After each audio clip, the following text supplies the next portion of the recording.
Ang daming kabute. Kung nakakain kaya ito guys. Tingnan natin. Tingnan nyo. Oh, ayan. Mga kabute. Nasa dayami. Kaya lang hindi ko alam kung nakakain. Ito oh. Madami siya. Nagsulputan. Saan pa? Reb. Dito. Oh.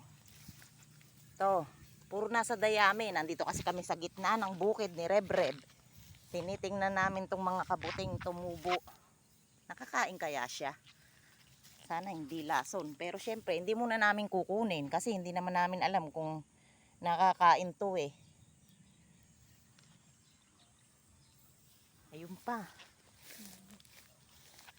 Pag nakakain to, kukunin namin to ni Reb. I-harvest namin.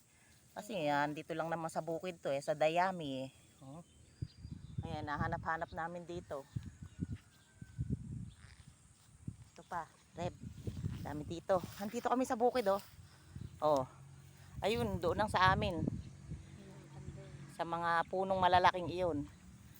Eh kaya lang, nagpastol si Reb ng kambing niya. Ayun. Kaya nakita niya tong mga kabuti rito. Na nagsulputan sa mga dayami. Ito. Bawat anuhan namin may mga kabuti. Kaya nakakatuwa. Sana nakakain siya. Ito. Mga katago lang sa mga ano.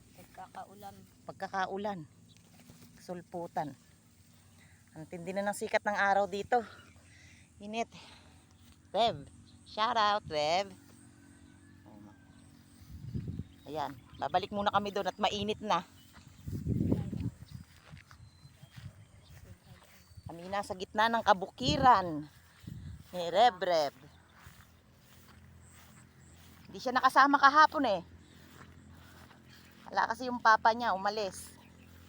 Kaya hindi siya nakasama. Susunod sana sila, kaya lang hinapon na ng uwi, hindi na nakasunod. Kaya hindi siya nakasama.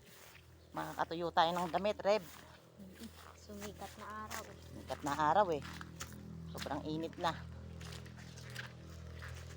Nasa kabukiran kami. Oh, ang init. Yan, nandito na kami. Mga sampay na nga kami rito eh. Magsampay na rin ako.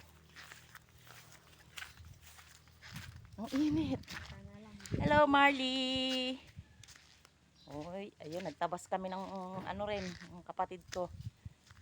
Nagtabas na ng mga dahon-dahon at medyo masukal na yung puno.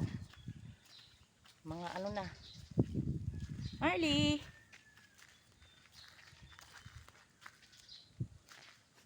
Sampay, mga bubong, tinanggalan na ni Reb ng dahon. Very good yan eh, masipag yan si Reb.